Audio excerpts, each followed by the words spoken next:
Ассаламу алейкум көпшілік. Қытай премьер-министрі орынбасары Лю Ха мен Америка сауда өкілі Лайтхайзер мен қаржы министрі Мун Чжин менен телефонда сөйлесіпті. Қытайдың Шинхуа агенттігінің хабары бойынша екі тарап әлі келісім шарты жүргізіп жатыр деп хабарлапты. Шинхуа агенттігінің бұл мәлімдемесінен білуге болатыны, яғни Қытай мен ақш екі мемлекеттің қарым-қатынасы, сауда қатынасы және де жақсы бағытқа келуге болады деп соны білдірмекші. Қытай билігі бірінші кезектегі сауда келісімге қол қоюға ниеті бар екенін білдіреді. Шинхуа агенттігінің бұндай хабар беруі екі тарапқа да пайдасы бар. Әсіресе ақш қазір жағдайы тым мүшкілдеп кетті. Бірақ Америка мен Қытайдың қарым-қатынасы бұдан былай жақсарады деп сеніп қалсақ, онда ақымақ боламыз. Қытай мен ақштың жанжалы бұл құрылымдық қайшылық. Бір келісім шарт арқылы шешуге болмайды. ақш-Қытай сауда соғысы басталғаннан бері бірінші кезеңнің келісім шарты осы күнге дейін әлі қол қойылған жоқ. Болмаса орындалған жоқ. Биыл індет бүкіл әлемге тарағаннан бері ақштың экономикасы қатты құлдырап кетті. Жұмыссыздық, адам саны күрт көбейіп кетті. Ал Қытайдың экономикасы да қарқ болып тұрған жоқ. Ал ақш пен Қытайдың бірінші кезеңдік келісім шартқа қол қоюына жалпы халық күмәнмен қарайды. ақш пен Қытайдың бірінші кезеңнің келісім шартқа қол қоюының өзі өте қиын дүние. Ал енді екінші кезеңнің келісім шартынан тіпті ойлаудың өзі де артық. ақш президенті Трамп бірінші кезеңнің келісім шартқа қол қойып екінші кезеңді бастаймыз дегеніне де жарты жыл уақыттан асып кетті. Бірінші кезеңнің келісім шарттың уәдесінің Қытай коммунистік билігі әлі орындамай отыр. Қытай билігі ол ешқашанда бірінші кезең келісім шартын орындамайтын да шығар. Бұл жолғы екі тараптың телефонда сөйлесуі, яғни саяси жақтан керек болған болуы мүмкін. Қытай коммунистік биліктің осы індет тарап жатқан кезде, жалпы бүкіл әлем экономикасы құлдыраған кезде, ақш тарапымен сауда келісімге отыруға ниетіміз бар деп бүкіл әлемге солай өз ниеттерін білдіру үшін қана екен. Жақыннан бері Қытай мен ақш тарабы жалпы Қытай вирусының пайдалы ошағы қай жер болғандығына талас тартысқа байланысты. Одан кейін ақш үкіметінің індеттен қатты зардап шеккеніне байланысты Қытай билігіне қысым салып, яғни төлем сұрауға байланысты, және басқа Еуропа елдері де Қытай үкіметінен төлем талап етуіне байланысты. Жалпы әлем Қытай мен ақштың қарым-қатынасын қайтадан жақсаруына күмәнді. Ал ақш пен қытайдың қарым-қатынасының нашарлауы бүкіл әлемнің экономикасына әсері жетеді.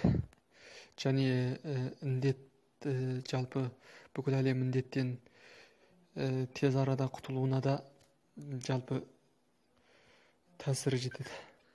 Сол үшін осындай кезеңде Қытай тарабы мен ақш тарабы телефонда сауда келісімшарт туралы сөйлесу арқылы бүкіл әлемге, яғни ақш пен Қытай бүкіл әлемге жауапкершілігі мол екенін білдірмекші, яғни саяси жақтан.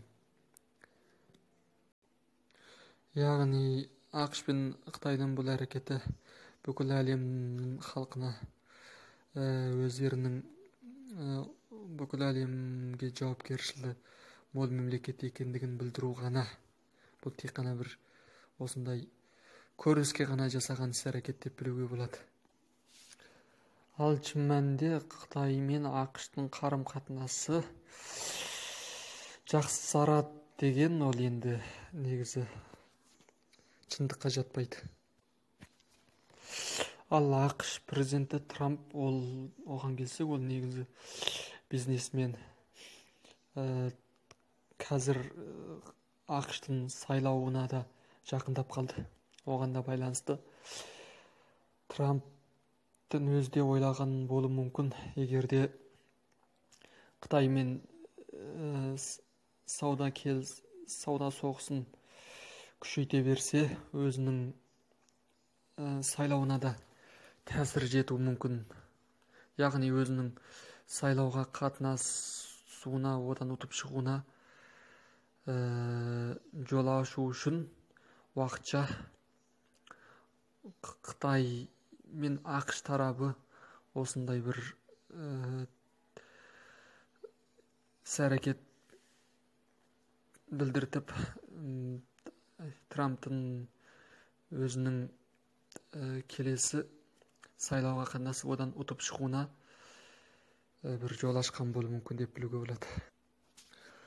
Бір жағынан ақштың экономикасы қатты құлдырап, халқы жұмыссыз қалған осындай өте нашар жағдайда Трамп та жалпы ақш халқының мүддесін ойлайды.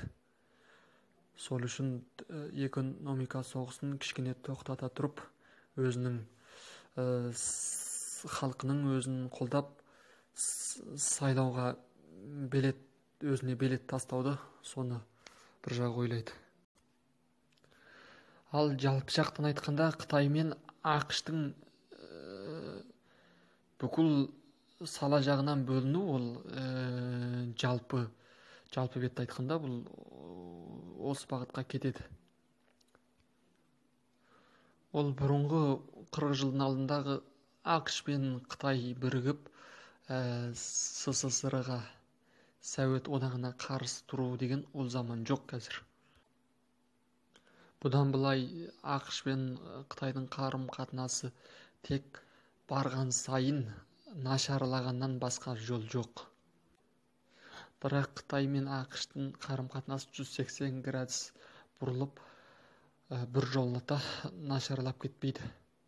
Яғни ақырындап